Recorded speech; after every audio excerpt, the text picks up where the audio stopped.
Hola y sean muy bienvenidos a esta serie de videos explicativos acerca del rol del nervio trigémino en la deglución. Me llamo Jorge Silva, soy fonoaudiólogo egresado de la Universidad de Talca con estudios en la Universidad Estadual de Campinas, Unicamp, en Brasil. Vamos a hablar acerca de un tema bastante específico que sin embargo sé que va a haber un poco de base común a todos los fonoaudiólogos. Todos sabemos, por ejemplo, que el nervio trigémino sensa mm, texturas, viscosidades y también se encarga del dolor, la temperatura y del tacto crítico, eh, así como del tacto grueso en nuestra cavidad oral, perioral, facial, en las estructuras que intervienen en el sistema estomatognático. Pero también debemos conocer cómo este tipo de procesamiento varía, cómo también diversos tipos de receptores trabajan a distinta velocidad de conducción y en distintos procedimientos, áreas topográficas del cuerpo, o de cómo este tipo de procesamiento paralelamente se procesa y va creando una imagen acerca de lo que nosotros conocemos como propiocepción o modelo corporal de nuestro de nuestra boca, de nuestros labios y de nuestra cara al momento de deglutir. Y cómo esto va variando a medida que el ser humano crece y se desarrolla en un ambiente ecológico donde va a influir también en la deglución. Es por eso que voy a hacer esta serie de videos para poder explicar de manera más profunda cómo evaluar qué materia tener de base y cómo intervenir en aquellos casos donde este tipo de función está alterada o modificada. Bueno, para hacer este video tenemos antecedentes que nosotros tenemos que recordar, que son anatómicos y fisiológicos. En este contexto debemos revisar, por ejemplo, el nervio trigémino como un par craneal y funciones generales asociadas al nervio trigémino, la división sensoriomotora que presenta, la filogenia de este nervio, cómo se gestan los distintos tipos de receptores que intervienen en el procesamiento trigeminal, el rol central en el procesamiento de la información trigeminal y los aspectos somestésicos generales que intervienen también en, en el procesamiento de la deglución, tales como el procesamiento de la textura y de la viscosidad. Estos temas por lo general no se revisan mucho, se tiende a conocer a ver del nervio trigémino desde el punto de vista de los atlas, que te enseñan dónde nace, dónde tiene su origen e inserción, para qué sirve, en qué interviene y algunos trastornos desde el punto de vista patológico sabemos que funcionan mal, por ejemplo en las neuralgias, o funcionan bien, pero de manera alterada, por ejemplo en deglución atípica. Sin embargo, eso no es suficiente. La deglución es un batallón muy grande de conocimiento donde nosotros tenemos que apelar no solamente a los conocimientos que se le entregan en pregrado, sino que nosotros tenemos que actualizarlos más y más. Y con estos videos, mi idea es pretender ayudar un poco eh, en ofrecer un poco más de estrategias que van de otras disciplinas a integrarse a la fonoaudiología como una ciencia integral y universal, en el sentido de indagar sobre la conducta humana, sobre la alimentación humana y en específico en aquellas áreas donde nosotros los fonoaudiólogos tenemos que intervenir y que tienen directa relación con el cuidado de la salud de las personas, sobre todo si intervienen en el riesgo vital, como es el caso de la deglución. Bien, aquí tenemos funciones generales. Sabemos que el nervio trigémino es un nervio craneal, un par craneal mixto, que consta de una parte sensitiva y una parte motora. La parte sensitiva, nosotros tenemos que recordar que tiene importancia en registrar las diferentes características sensitivas de los alimentos, posibilita el feedback de las estructuras orofaciales y de la articulación temporomandibular, ofrece percepción de las estructuras motoras masticatorias y la correspondiente a otros pares craneales, como por ejemplo en los músculos de la mímica. Van a saber que esa parte sensitiva de esos músculos, a pesar de que están inervados por el nervio facial, transcurre esa información a través del nervio trigémino.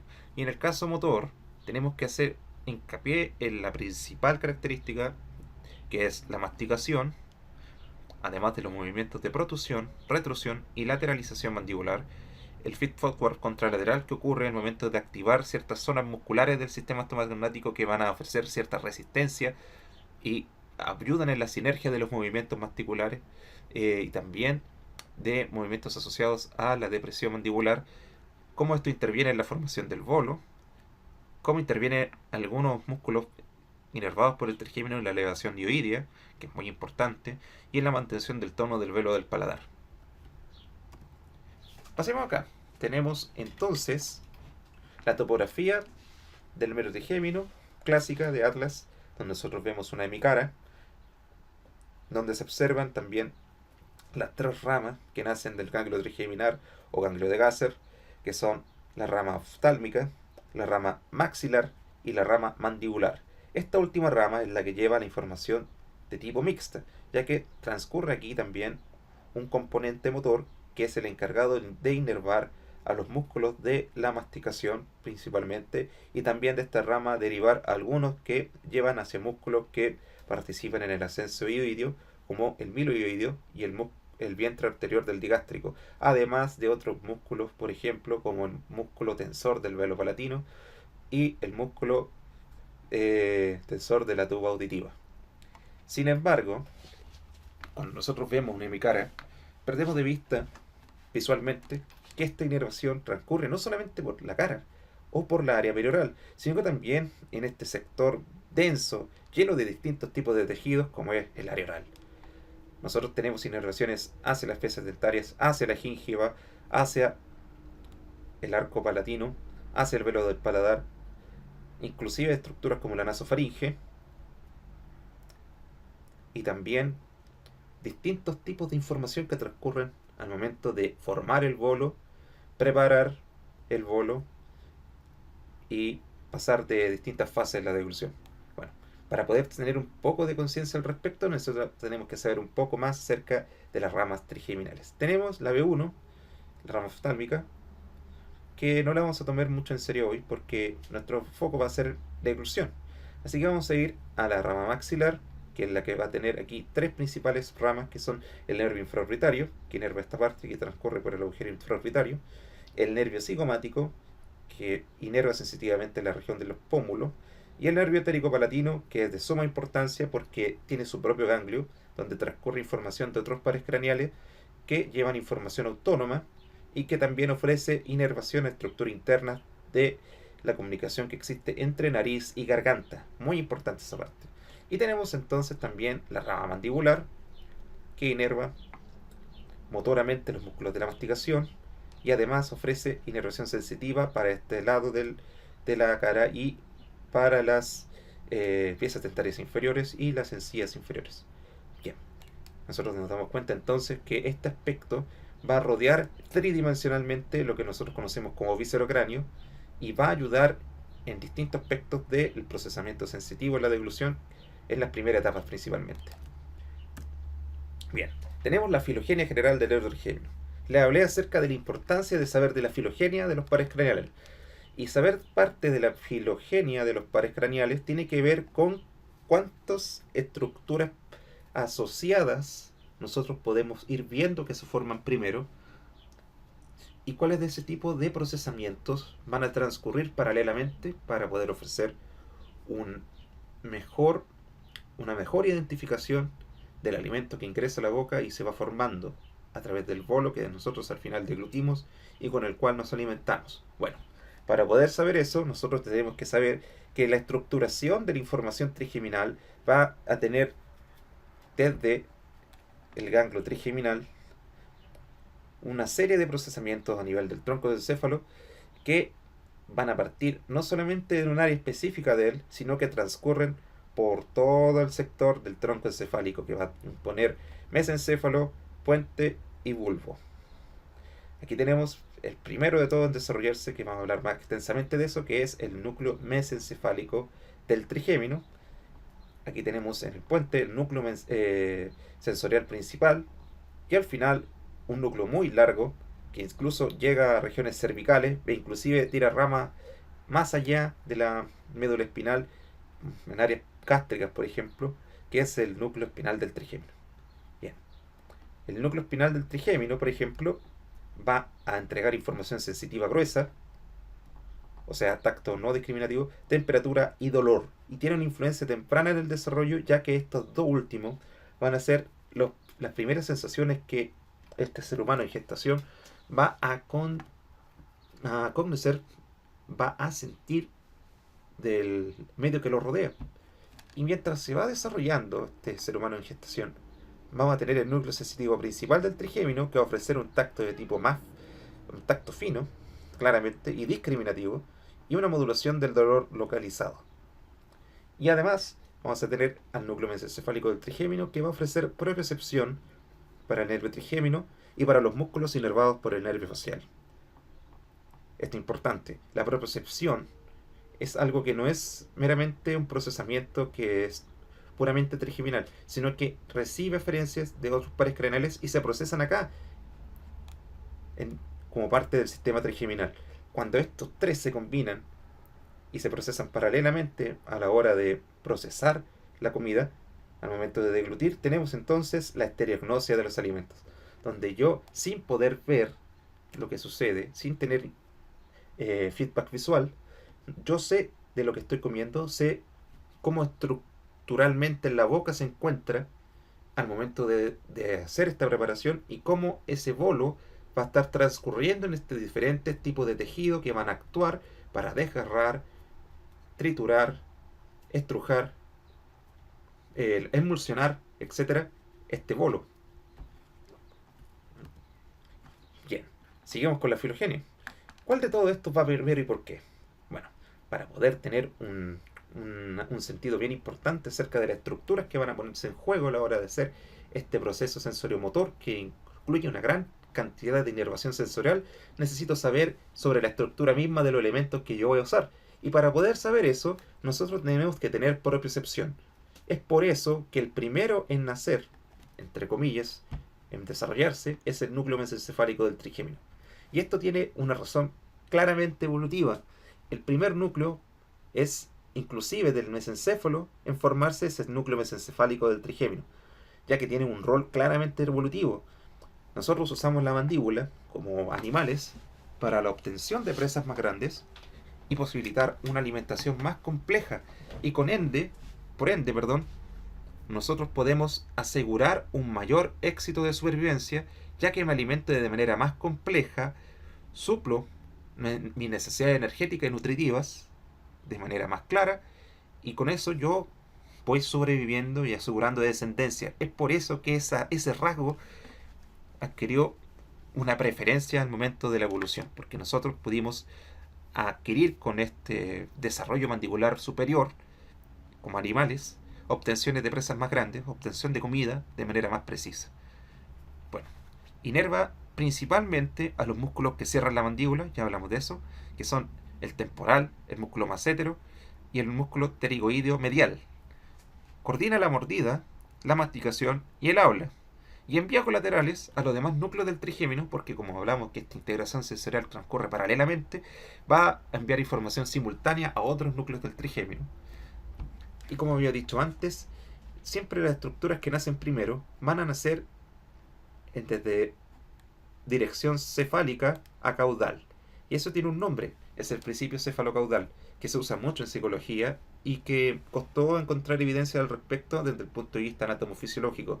En parte porque las investigaciones trigeminales durante un tiempo fueron muy contundentes hasta finales de los 80, y desde los 90 comienzan a bajar paulatinamente hasta en algún momento no haber prácticamente. Y recién ahora está volviéndose a continuar este tipo de investigaciones desde el punto de vista electrofisiológico. Tiene que ver con la ética. Antiguamente se abrían monos desde la cabeza para poder investigar claramente su estructura anatómica del cerebro. Y como ahora existen mayores protocolos de bioética que se tienen que cumplir, eso continúa descendiendo. Aparte que hubo un tema muy importante con el desarrollo de la ciencia cognitiva. Entonces todas estas cosas fueron dejadas de lado porque se pensaban desde un punto eh, meramente fisiológico, y sabemos que aquí hay una integración constante de conducta, cognición, afectividad, etcétera, que lo vamos a ver más adelante con el núcleo espinal del trigémino. Bueno, tenemos los mecanorreceptores, que son los que sensan actividad mecánica, presión, tacto, vibración, etcétera, que son muy importantes en el sense de la información que transcurre durante las dos primeras etapas, fases, de la deglución. Pero sin embargo, los mecanorreceptores tienen una facultad muy particular que ayuda mucho a este procesamiento, que también es considerado una propiocepción. Nosotros no tenemos solamente los órganos tendinosos de Golgi, por ejemplo, para propiocepción, sino que también tenemos los mecanorreceptores en sí como propioceptores que nos ayudan a sensar información propioceptiva adicional. acá en inglés, Jenny Engelen, que tiene un excelente libro acerca de sensibilidad oral y de procesamiento oral, hablan acerca que en la piel facial de los labios y de la mucosa bucal se codifica el contacto con objetos medioambientales. Sin embargo, los aferentes mucosos y cutáneos además descargan vigorosamente durante el contacto entre los labios, entre las presiones de aire generadas por los sonidos de habla y por las deformaciones y constricciones de la piel facial y de la mucosa oral asociadas con el movimiento voluntario de los labios y de la mandíbula. Los aferentes que monitorean la tensión en las fibras de colágeno, estamos hablando de un tejido histológico particular, pueden constituir un sistema propioceptivo general. Este sistema contribuye a la mantención de la representación del cuerpo en el sistema central somatosensorial, al registrar los estados mecánicos de los tejidos blandos, por ejemplo, y la actividad de las fibras SCA2 espontáneamente activas en la mucosa oral han sido reportadas como proveedores de esta actividad. Hace no muy poco, 2010. Y así, los mecanorreceptores de los tejidos blandos orofaciales, excepto por aquellos receptores superficiales de la lengua, proveen información propioceptiva acerca de los movimientos orofaciales. Muy importante, porque a veces consideramos desde un punto de vista bastante plano el procesamiento de la sensibilidad oral general. Vamos a darnos cuenta que es con un mundo muy, muy diverso que vamos a necesitar mucha materia teórica para poder abordarlo de mejor manera. Bien, tenemos entonces también el núcleo sensorial principal. El núcleo sensorial principal del trigémino es la principal vía bicrítica, o sea, tacto fino, discriminativo, presión y vibración del nervio trigémino. Termina recién de madurar y de alcanzar nivel similar al de adulto a las 33 semanas. Significa que este tipo de información al momento de registrarla es la que más tarda en madurar. Y si se dan cuenta, es a las 33 semanas, muy cerca de la maduración de la coordinación de los reflejos de deglución, respiración de deglución y respiración. En sí, tiene directa relación con ello, y lo vamos a ver más adelante. Bueno, para poner de ejemplo, los corpúsculos de Meissner, por ejemplo, comienzan recién a desarrollarse a las 22 semanas hasta la semana 32. Y los corpúsculos de Pacini, desde la tercera semana y terminan completamente a las 36 semanas. Este tipo de información es la que más tarda en madurar. Y es por eso que uno tiene que ser bastante prudente y incisivo a la hora de poder ver en el neonato, por ejemplo, cuál de estas informaciones aún está sin poder desarrollarse completamente y cómo nosotros podemos estimular para que eso sea posible. Y bueno, de esta sola aferencia trigeminal se mandan simultáneamente información al núcleo espinal del trigémino y a todos los subnúcleos a todos los subnúcleos del espinal del trigémino y al núcleo sensorial principal. O sea, esta información transcurre en paralelo, como habíamos hablado antes. Cada patrón de proyección de cada fibra es única en sí misma y su conexión con el núcleo sensorial principal del trigémino. O sea, ninguna otra va a tener una citoarquitectura similar. Cada patrón de proyección es único. Y como hemos dicho antes, se envían colaterales al núcleo espinal. Aquí hay un error, no está la muerte del trigémino. Y también se encarga del dolor localizado, o sea, del dolor que yo soy capaz de decir dónde está exactamente, de origen muscular. Esto es muy importante, sobre todo en aquellos movimientos excesivos donde yo rompo la biomecánica normal del sistema tomatognático y transcurre dolor que impide que yo continúe realizando un movimiento que tiende a provocar algún tipo de injuria. Es por eso que es muy importante este tipo de dolor. Bueno, tenemos un resumen que habla Cesle del 2000 acerca de los núcleos sensitivos en general. El núcleo principal se encarga del procesamiento táctil epicrítico y algo de nocicepción. Los espinales, que lo vamos a ver ahora, tienen tres subnúcleos. El subnúcleo oral, que está involucrado en la transmisión del dolor intraoral. El subnúcleo interpolar, que se habla mucho en los libros de odontología, que involucra los arcos reflejos y la transmisión del dolor dental. Y el subnúcleo espinal caudal, que es el principal subnúcleo del relevo de dolor orofacial. O sea, que no solamente procesamos dolor intraoral, también procesamos dolor facial. Y ese dolor facial va a tener directa relación también con algunos aspectos, sobre todo en la parte de la lactancia materna, que debemos adecuar al momento de tener una persona que está integrando sensorialmente una, un acto conductual de alimentación. Bien, nosotros tenemos acá los distintos núcleos principales del tronco del encéfalo. Aquí tenemos, por ejemplo, el nervio facial, y estos son los del trigémino, los sensitivos, y este es motor. Bien, aquí en el mesencéfalo, que está cortado acá por esta línea punteada, tenemos el núcleo mesencefálico del trigémino. Tenemos el núcleo sensorial principal del trigémino en esta área que es del puente, y tenemos el núcleo espinal del trigémino, que es un manojo de fibras que va a derivar a diferentes centros y núcleos también del tronco, tales como la formación reticular u otros de tipo de coordinación extrapiramidal y también de corte afectivo. Ojo, y transcurre de manera muy larga, inclusive pasando por la deposición de las pirámides, aquí límite del bulbo raquídeo, y llega acá en sectores de tipo cervical, llega hasta el asta posterior y se une a las láminas de Rexet. De hecho, tiene el mismo tipo de tipología, de topografía. Y es este núcleo el que vamos a hablar ahora, que se encarga del tacto grueso, la temperatura y el dolor de la cara, y de los tejidos profundos de la cara en sí, y también de la zona oral. Bien. El principal receptor de este tipo de información sensitiva son los corpúsculos de Ruffini. Irónicamente, son este tipo de corpúsculos los que son los primeros en desarrollarse en la zona periodontal.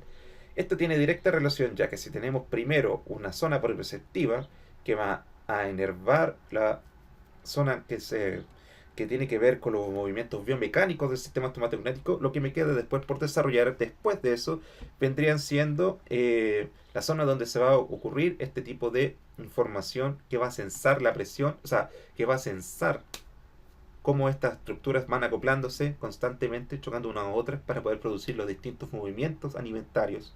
Y es por eso que la zona periodontal es la primera en desarrollar información de tipo sensitivo. Bien, tenemos subnúcleos que también mandan conexiones al núcleo sensorial principal. Hablamos que este procesamiento es de paralelo. Sigamos con esa idea. El subnúcleo caudal, que es el más inferior, recibe las principales señales de dolor facial. O sea, el dolor facial, que por ejemplo puede haber en una persona con neuralgia, va a tener su procesamiento acá, en el subnúcleo caudal. Bueno, y recibe eferencias, este núcleo espinal del trigémino, de diversos lugares del puente, como la formación reticular y la sustancia gris periaqueductal, que van a tener un rol importante en la inhibición del dolor. Los estímulos desagradables, bajo una modulación paralela con el ambiente, van a tener un rol acá en la inhibición del dolor, que va a ayudar mucho a las personas, sobre todo cuando nosotros recién vamos a erupcionar las piezas dentarias, la dentición, cuando comienza la dentición, y va a tener un rol inhibitorio. Es por eso que nosotros podemos comer y podemos integrar las diversas texturas de los alimentos a medida que pasamos de una alimentación materna exclusiva a una alimentación mixta. Bueno, tenemos una modulación del dolor donde influyen las funciones vegetativas. Es por eso que el dolor de muelas, por ejemplo, acelera mi pulso cardíaco, acelera mi frecuencia respiratoria, porque van a tener directa conexión con aquellos núcleos del tronco encefálico que van a tener información o procesan información de tipo visceral. Bien, como hemos hablado antes, al igual que la organización somatotrópica de las actas de la médula espinal, va a tener la suya propia, e inclusive, al igual que en la corteza somatosensorial primaria, va a tener su propia organización, va a tener un segmento donde se va a procesar la parte superior de la cara, la parte media e inferior, de distinta manera. Y de todos sus receptores asociados, donde más concentración de termorreceptores que tienen que ver con la temperatura hay, es en los labios. Los labios van a ser la puerta de entrada a las primeras sensaciones que un ser humano va a recibir desde el ambiente. No de sí mismo, sino que del ambiente. Y además van a detectar diferencias muy pequeñas de esta temperatura, por lo que esa persona en gestación va a comenzar a interactuar con el líquido amniótico, la temperatura del líquido amniótico, y va a estimular que ese bebé comience a deglutir líquido amniótico en un ciclo que le va a permitir renovar este tipo de líquido va a poder regular el medio por primera vez. Es por eso que es muy importante este núcleo, porque va a tener directa relación con el procesamiento no solamente de la motricidad orofacial, sino que también del procesamiento afectivo ligado a la conducta alimentaria, a la conducta de cultura en sí. Bien, el número de neuronas reclutadas, que son las que van a tomar fuerza a la hora de llevar un estímulo, va a aumentar a temperaturas más altas. Y fíjense, todas estas cosas, como ya hemos dicho antes, nacen de investigaciones antiguas, por así decirlo.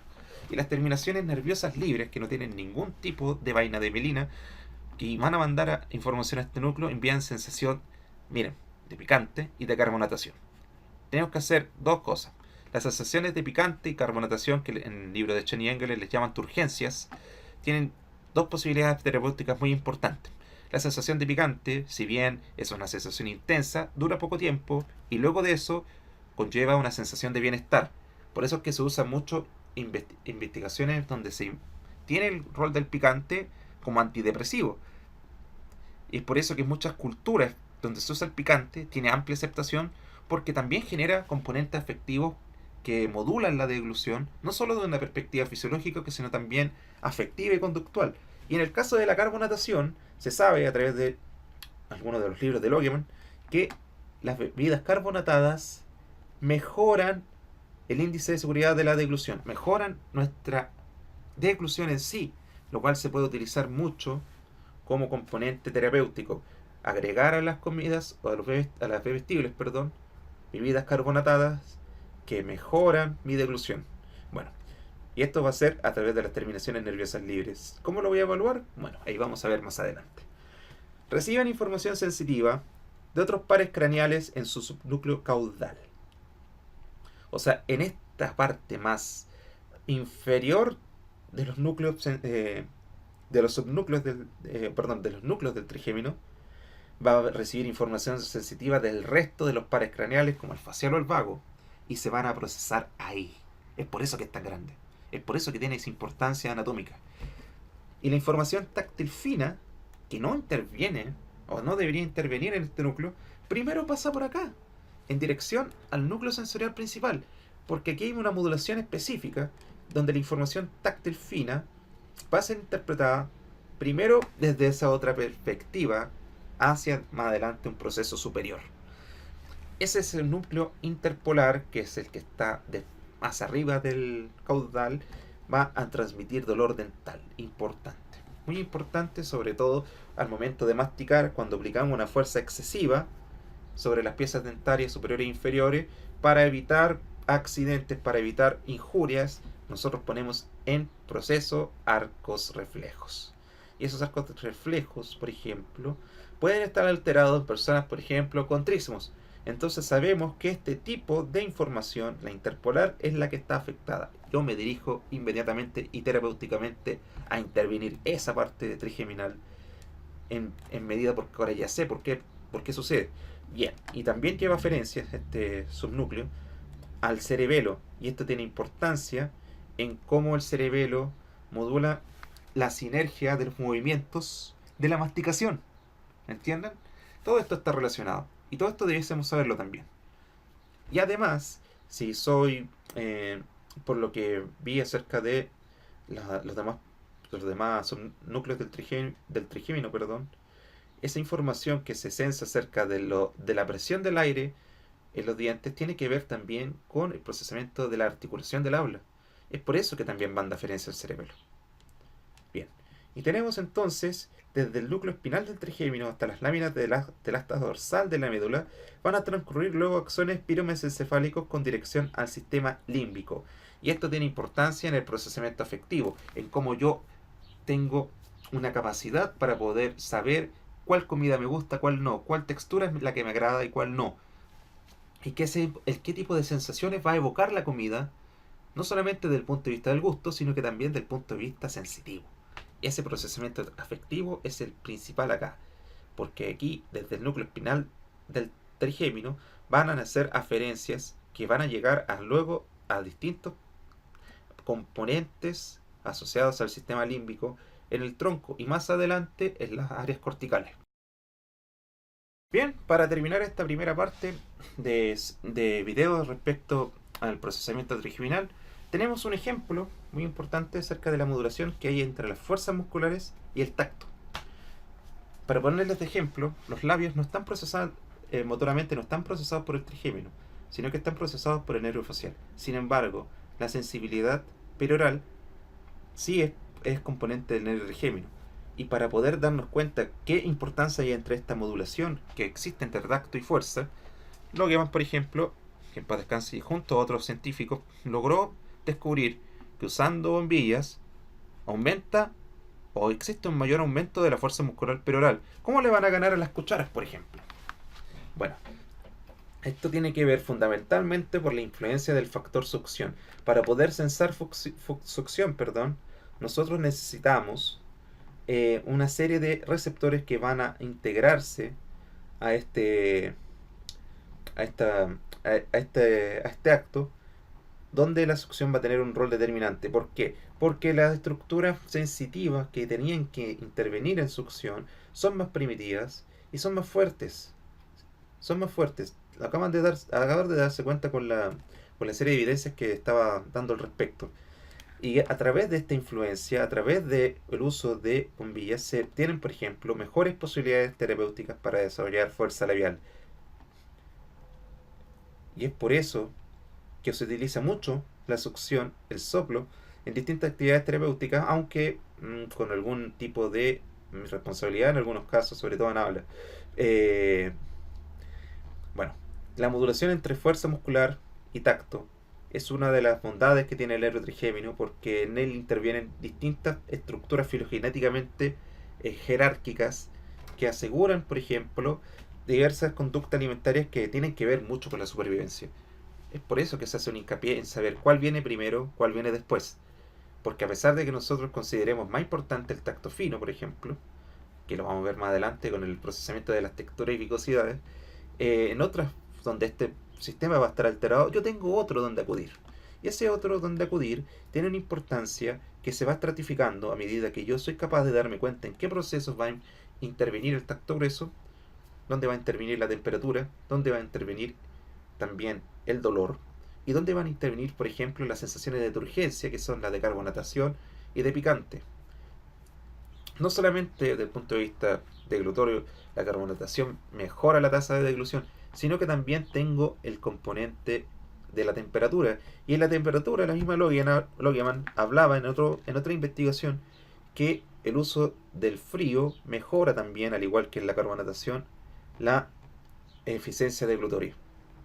Bien, si nosotros pudiéramos aplicar esos conocimientos desde un punto de vista más integral, podremos asegurar terapéuticamente una mejor tasa de recuperación, de rehabilitación de las personas a las que nosotros atendemos.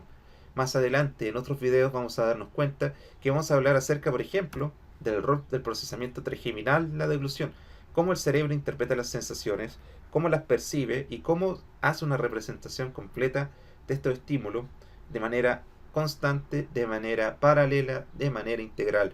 Va a haber un importante rol fundamental de la integración sensorial. Todas las sensaciones que nosotros sensamos, que nosotros hicimos aquí el hincapié en investigar individualmente, van a ponerse ahora en conjunto a trabajar y vamos a tener que evaluarlas todas. Y eso significa que tenemos que tener una fuerte base teórica que pueda dar conciencia de aquellos procesamientos en paralelo que nosotros vamos a ver, que van a tener representación a nivel del cerebro y un componente efectivo y psicológico que nosotros también debemos tener en cuenta. Bueno, eso ha sido todo. Vamos a terminar con con este video y más adelante vamos a hacer hincapié en el rol central del procesamiento trigeminal. Vamos a ver mucho neurociencia, vamos a ver que este tipo de información no es meramente motricidad, no es biomecánica, no es algo meramente biofísico, sino que interactúan acá diversos tipos de componentes que nosotros vamos a ver de manera más profunda. Eso ha sido todo. Muchas gracias.